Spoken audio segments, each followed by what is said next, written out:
विधान भी आपसे पूरा समझेंगे। एक बार बता देते हैं अपने दर्शकों की नवरात्र पर क्या करें। हो सके तो आप उपवास रखें नवरात्र पर 9 दिनों तक। देवी दुर्गा की विशेष पूजा और श्रृंगार करें। हर रोज मंदिर जाएं। देवी माँ को हर दिन जल अर्पित करें।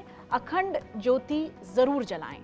अष्टमी नवमी पर विशेष पूजा और कन्या पूजन करें और ब्रह्मचर्य का पालन करें।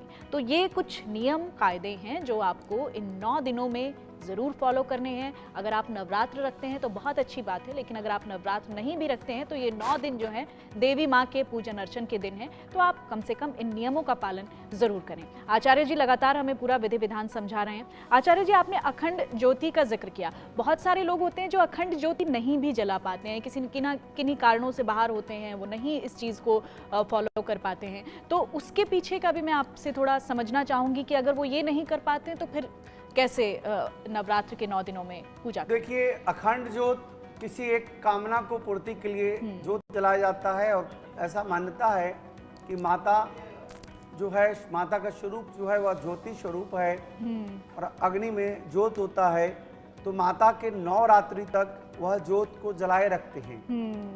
यह संकल्प करके ज्योति जलाई जाती है और कुछ लोग जो संकल्पित करके 9 रात्रि तक ज्योत नहीं जला सकते, वह पूजा करते समय, पूजा के समय ज्योत जला करके पूजा करें। दुर्गा सप्तशती में अर्गला, कील, कवच के साथ साथ देवी अथर्वशीर्ष का पाठ बहुत लाभकारी होता है। देवी अथर्वशीर्ष से 5 अथर्वशीर्ष का प्रभाव का असर मिलता है। तो दुर्गा देवी की आराधना में ज्योति का विशेष महत्व है। उसके साथ साथ क्षेत्रीय जय बोने का भी विशेष महत्व है। उसके साथ साथ कलश स्थापन का भी महत्व है। नवग्रह की शांति, ब्रह्मा मुरारी त्रिपुरंतकारी भानु शशि भूमिशुतो बुधश्च गुरुश्च शुक्र शनि राहु केतु सर्व ग्रह शांति करा भवन्तु। 9 ग्रह को शांति के लिए भी इसमें पूजा की जाती है। 10 दिशा, 10 दिक्पाल, 5 देवता, 9 ग्रह, इस प्रकार सारे पूजा पहले दिन की जाती है और बाद में जो 8 दिन होते हैं उसमें देवी के अलग अलग स्वरूपों की पूजा की जाती है। जी। पहला दिन जो होता है आचार्य जी, वो माँ शैलपुत्री का होता है, तो मैं उसको भी थोड़ा आपसे समझना चाहूंगी कि इसके पीछे की क्या कहानी है। माँ शैलपुत्री का यही स्वरूप पहले दिन क्यों? देखिए, यह कहानी राजा दक्ष से शुरुआत होती है। राजा दक्ष की पुत्री माता सती थी, जो साक्षात माँ पार्वती थी। राजा दक्ष अपने राज्य में एक यज्ञ कर रहे थे और उस यज्ञ में उन्होंने सभी देवी देवताओं को, किन्नर को, गंधर्व को, राक्षसों को, सबको बुलाया, लेकिन भगवान शिव को उन्होंने नहीं बुलाया। और इस पर माता पार्वती, जो सती के रूप में जानी जाती थी, और माता सती आती हैं और आने के बाद वह अपने पिता से यह बात कहती हैं कि आपने मेरे पति को निमंत्रित क्यों नहीं किया। और दुखी होकर के माता उस यज्ञ के हवन कुंड में कूद जाती हैं और सती हो जाती हैं। और बाद में भगवान शिव माता को अपने कंधे पर लेकर के तांडव करने लगते हैं और पूरी दुनिया हिलने लगती है, तीनों लोक लगता है नाश हो जाएगा। तब भगवान विष्णु अपने सुदर्शन चक्र से माता के 51 भुजाओं को अलग अलग काटते हैं और अलग अलग जगहों पर वो माता गिरती है। वही शक्ति स्वरूपा, वही शक्ति पिंड स्वरूप है, जिसमें अलग अलग स्वरूप आप देख पा रही हैं। जैसे कामाख्या, इन्हीं स्वरूपों का हम अब जिक्र भी पूजा करते हैं कि पहले दिन जो है माँ शैलपुत्री को समर्पित होता है पहला दिन, दूसरा दिन माता ब्रह्मचारिणी को समर्पित होता है और तीसरा दिन होता है माता चंद्रघंटा का। चौथा दिन माता कुष्मांडा की आराधना होती है। 5वां दिन माता स्कंद माता की को समर्पित होता है और 6ठा दिन होता है माता कात्यायनी की पूजा होती है। 7वां दिन माता कालरात्रि की पूजा होती है और 8वां दिन होता है माता महागौरी की पूजा का। 9वां दिन होता है माँ सिद्धिदात्री की पूजा का। तो आप अपने टीवी स्क्रीन पर ग्राफिक्स के माध्यम से देख भी पा रहे होंगे, पहले दिन से 9वें दिन तक माता की जिन स्वरूपों की पूजा अर्चना होती है, उन स्वरूपों का क्या नाम कहलाता है और माता के किन स्वरूपों को इन 9 दिनों में पूजा जाता है, ये हम आपको लगातार बता भी रहे हैं। हमारे साथ आचार्य कृष्णा शर्मा वरिष्ठ ज्योतिषी जुड़ चुके हैं। महामंडलेश्वर महंत नवल किशोर धर्म गुरु हमारे साथ जुड़ेंगे। सबसे पहले आचार्य विक्रमादित्य का रुख कर लेते हैं। आचार्य विक्रमादित्य जी, आपका बहुत बहुत स्वागत है इंडिया न्यूज पर। जी। आचार्य जी, बहुत ही बेसब्री से माता के भक्तों को इंतज़ार है कि कब माता के नवरात्र शुरू हों और वो माता की पूजा अर्चना करें। इन 9 दिनों का अपना एक महत्व है और आप लोग उसको बेहतर समझते हैं, जानते हैं। मैं चाहूँगी कि ज़रा बताइएगा कि कैसे इन 9 दिनों तक पूजा अर्चना करें और कैसे माता को प्रसन्न करें भक्त। देखिए, नवरात्र चैत्र नवरात्र से भारतीय संस्कृति के अनुसार से विक्रमादित्य संवत आरंभ होता है, युगादि इसको माना जाता है और नव संवत के आरंभ से सबसे भारतीय संस्कृति में सबसे पहले आराधना का महत्व कहा गया है और उसी आराधना को करते हैं। विभिन्न संस्कृतियों में विभिन्न प्रकार से नए नए दिवस को, नए वर्ष को मनाने की परंपरा है, लेकिन भारतीय संस्कृति सब कुछ परमात्मा के अधीन मानती है। परमात्मा की आराधना से ही, अध्यात्म से ही सबको शुरुआत करने का प्रयास करती है और ये भारतीय संस्कृति का आनंद है कि परमात्मा सबसे पहले अध्यात्म से तात्विकता के साथ नव वर्ष का आरंभ किया जाए। विशेषी नव वर्ष जो आज जॉर्जियन कैलेंडर के हिसाब से चलता है, विदेश संस्कृति का प्रतीक है, वहां पर तो रात को 12 बजे जिस प्रकार का व्यवस्था रहती है वो हमें पता है, लेकिन भारतीय संस्कृति में अध्यात्म से कलश स्थापना करके सद्भाव रखते हुए देवी की पूजा कर कर, कन्याओं की पूजा कर कर, माताओं की पूजा कर कर नव वर्ष में नव संकल्प लेते हुए अपने जीवन के उत्कृष्ट लक्ष्य को प्राप्त करने के निमित्त उस परात्पर ब्रह्म से आराधना करते हुए नव वर्ष का शुभारंभ करने की परंपरा भारतीय संस्कृति में रही है। वो चैत्र नवरात्र से आरंभ होती है। ये जो दिवस है वास्तविक तौर पर बड़े अद्भुत माने जाते हैं। एक तो ऋतु परिवर्तन का समय हो रहा होता है और ऋतु परिवर्तन से संयमित रहते हुए यदि आप कार्य करेंगे तो अपने जीवन को, अपने शरीर को भी स्वस्थ रख पाए। सर्दियां खत्म हुई हैं, गर्मियां आरंभ हो रही हैं और ऐसे में व्रत का पालन करते हुए अपनी इम्यूनिटी को बढ़ाते हुए भारतीय ऋषि मुनियों ने इसकी सुंदर व्यवस्था करने का प्रयास किया। शक्ति के विभिन्न स्वरूपों की आराधना करने के लिए भारतीय संस्कृति में विभिन्न पंथ, विभिन्न मत अलग अलग जगहों पर हैं। कई जगह जहाँ पर राम भगवान की उपासना करने का व्यवस्था रहती है तो वहाँ राम के अनुष्ठान चलते हैं, रामायण आदि के पाठ होते हैं। जहाँ जो शक्ति की उपासना वाले लोग हैं वो शक्ति की उपासना नवरात्र के रूप में करने का प्रयास करते हैं। जो कृष्ण के उपासक हैं वो कृष्ण की उपासना विभिन्न रूप में, यानी है ये 9 दिवस जो है वास्तविक तौर पर, आध्यात्मिक तौर पर इनका बड़ा महत्व है और यौगिक आध्यात्मिक ज्योतिष के दृष्टिकोण से दिया जाए तो ये सिद्ध मुहूर्त रहते हैं। मनोकामनाओं की सिद्धि के लिए इसके अंतर्गत अनेक अनेक अनुष्ठान शास्त्र में वर्णित है और जो लोग करते हैं। लेकिन एक बात का ध्यान रखना चाहिए, मंत्र का उच्चारण शुद्ध हो। यदि मंत्र का उच्चारण शुद्ध नहीं होगा, संकल्प भी ले तो शुद्ध रूप से करें।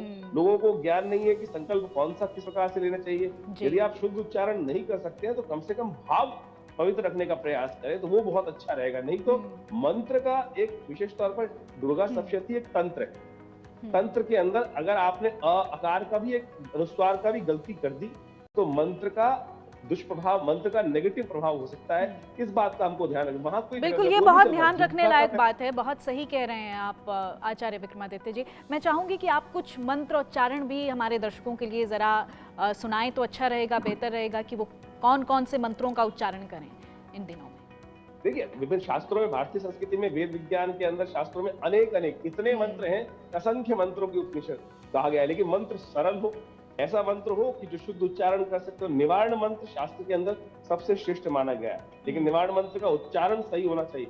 ओम आईं ह्रीं क्लीं चामुंडायै विच्चे नमः, इस प्रकार से इस मंत्र को कहा गया है। सर्वमंगल मांगल्ये शिवे सर्वार्थ साधिके शरण्ये त्र्यंबके गौरी नारायण नमोस्तुते। भगवती की विभिन्न प्रार्थनाएं हैं जिनको शास्त्र में वर्णित किया गया है। दुर्गा सप्तशती के अंदर ही 700 मंत्र उपस्थित हैं।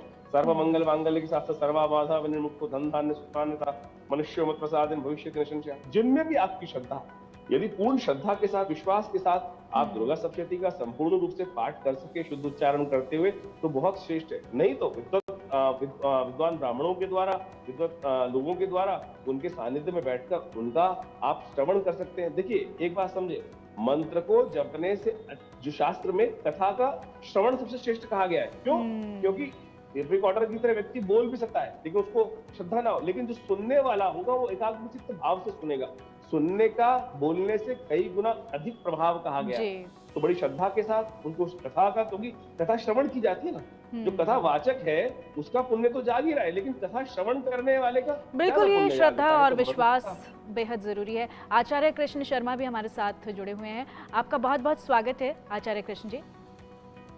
नमस्कार, मेरा नाम आचार्य कृष्णा शर्मा है। कृष्णा जी, माफ कीजिएगा, माफ कीजिएगा कृष्णा जी। कृष्णा जी, अभी जिस तरह से आचार्य विक्रमादित्य भी जिक्र कर रहे थे कि हमारे जितने भी धार्मिक अनुष्ठान होते हैं या जो भी तीज त्योहार होते हैं, उनका अपना एक वैज्ञानिक महत्व भी होता है। अब जैसे देखिए, ये ऋतु परिवर्तन का समय होता है, इस समय पर चैत्र नवरात्र हैं, तो आप ज्योतिष के नजरिए से इस समय को कैसे देखती हैं? ज्योतिष के नजरिए से अगर हम ये देखते हैं, ये बहुत ही अच्छा ये गज केसरी योग बन रहा है। और इसके साथ ही मैं यहाँ पर एक चीज मैं बता दूं, जैसे कि हमारे आचार्य जी ने बताया, ऋतु परिवर्तन हो रहा है। अभी इससे थोड़ी दिन पहले जो है आपने देखा, होली के बाद में माँ शीतला की पूजा होती है, जो रोगों को दूर करती है, उनकी पूजा आराधना करती है। वो माता पार्वती का ही रूप है। और उसके बाद जो है फिर नवरात्रि आ जाता है, और नवरात्रि में हमें व्रत रखने की जो विधि विधान, यानी कि जब हम माता शीतला की पूजा करते हैं तो ये बताया जाता है उस दिन जो है बासी खाने का भोग लगता है। बताते हैं कि आज के बाद बासी खाना नहीं खाना, यानी कि आप बाकी खाना खाओगे तो तबीयत खराब हो जाएगी। तो इस तरीके से यहाँ पर जब नवरात्रि आती है तो उसमें जो व्रत रखते हैं तो शरीर में संतुलन बनाया जाता है कि आने जो मौसम का परिवर्तन हो रहा है ना, उसका संतुलन बनाया जाए। क्योंकि एकदम बहुत ज्यादा खाने से, एकदम ज्यादा मिर्च मसाला खाने से जो है आपके शरीर पर असर पड़ता है। तो उसका यहाँ पर जो है बहुत ही अच्छा, ये हमारे क्या कहते हैं, वेदों में भी बताया गया है। व्रत का वैसे भी कहते हैं कि व्रत करने से हमारे पूरे शरीर में जो है बहुत अच्छा, एक तरीके से कह सकते हैं कि संचार होता है, ऊर्जा का संचार होता है, अच्छी ऊर्जा का संचार होता है। और हम अगर पूजा पाठ कर रहे हैं नवरात्रि में, तो इसमें आप ये देखिए कि नवरात्रि के दिनों में आप अपने घर में जब कलश स्थापना करते हैं, तो कलश स्थापना करते हैं तो उसमें कलश के ऊपर जो है आप क्या रखते हैं, नारियल रखते हैं जी। कई लोग नारियल जो है, बस नारियल का भी हम, जैसे कि अभी सभी लोगों ने बता दिया कि क्या क्या रखना चाहिए, मगर नारियल का भी जरूर पता होना चाहिए कि नारियल का मुख किधर होना चाहिए। ज्यादातर कुछ लोग जो है नारियल क्या कर देते हैं, एकदम उसका मुख होता है जिसमें 3 आंखें दिख रही होती है, वो नीचे पानी में कर देते हैं, गलत है। मुख होना चाहिए आपकी तरफ, जो साधक है उसकी तरफ उसका मुख होना चाहिए। ऐसा लगना चाहिए जैसे कि माँ भगवती शेर पे बैठ के आ रही हो। तो इस तरीके से आप नारियल को अपनी तरफ मुख करके उसको आपने कलश के ऊपर रखना है। कलश के नीचे आपने अष्टदल बनाना है चावल से। चावल जो लक्ष्मी जी का प्रतीक है, अक्षत को आपने इस तरीके से अष्टदल बनाइए, उसके ऊपर आप कलश रखिए। अभी जैसे कि चैत का महीना है, तो चैत के महीने में आम के पत्तों का बहुत ज्यादा विशेष महत्व होता है जी। आम के पत्ते जो है इसमें 7 की संख्या में या 9 की संख्या में आप कलश में रख कर आप फिर उसके ऊपर जो है आपने एक प्लेट रखते हैं, उसमें भी थोड़े से चावल रखते हैं, फिर उसके बाद आप उसमें नारियल रखते हैं। और नारियल में भी आप अपनी जो भी मनोकामना आप बोलते हुए आप संकल्प लेकर उसके साथ में उसको लपेट देते हैं, ये रखते हैं। इसके बाद जो है जिस दिन नवरात्र प्रारंभ हो जाता है उसका उस दिन सुबह सुबह आपने अपने घर के मुख्य द्वार को साफ सुथरा करके वहां पर आपने रंगोली बनाना है, मुख्य द्वार पर आम के तोरण लगाने हैं, यानी कि वंदनवार लगाना है। इससे जो है हमारे घर में ऐसा लगता है जैसे कोई मेहमान आ रहा हो, आप बहुत खुशी से आप उसका स्वागत कर रहे हैं। और जब पूरे नवरात्र में किसी महिला का, किसी बच्ची का अपमान ना हो, इस दौरान यदि आपके घर में कोई आता है, हल्दी कुमकुम का तिलक लगाकर आप उसका स्वागत करिए। पता नहीं किस रूप में आपके घर में कौन सी यानी माँ देवी की कृपा आपके ऊपर हो जाए। घर में कलहा कलेश नहीं होना चाहिए। अखंड ज्योत जलाते हैं, माँ को बुलाते हैं, तो आप इस चीज का भी जरूर ध्यान रखिए कि कई लोग होते हैं अखंड ज्योत जलाते हैं, उसके बाद जो है कभी भी कहीं बाहर चले गए छोड़ देते हैं उस जगह को। नहीं, आपके घर में अगर कोई मेहमान आया आप उसको अकेले मत छोड़िए। तो आप अखंड ज्योत के पास में आपने वहां पर कोई ना कोई एक व्यक्ति जरूर रहना चाहिए, उसका ध्यान रखना चाहिए। अन्यथा आप ज्यादातर ये घटनाएं देखते हैं कि अग्नि लगने का ज्यादातर खतरा रहता है। इस 15 दिनों में 2 ग्रहण जो पड़े हैं उसका भी प्रभाव कहीं ना कहीं यहाँ पर पड़ता हुआ नजर आ रहा है। बिल्कुल, उन प्रभावों पर भी आगे हम आपसे जिक्र करेंगे। ये बहुत महत्वपूर्ण बात आपने बताई।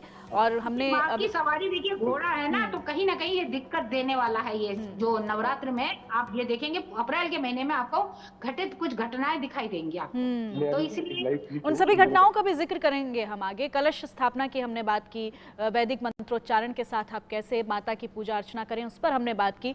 माँ का प्रथम जो स्वरूप होता है नवरात्रों में वो माँ शैलपुत्री का होता है, जैसा कि हमने आपको बताया। कैसे माँ शैलपुत्री की पूजा अर्चना करें वो भी हम आपको बताएंगे। एक छोटे से ब्रेक के लिए यहाँ पर रुकेंगे, फौरन होंगे हाजिर।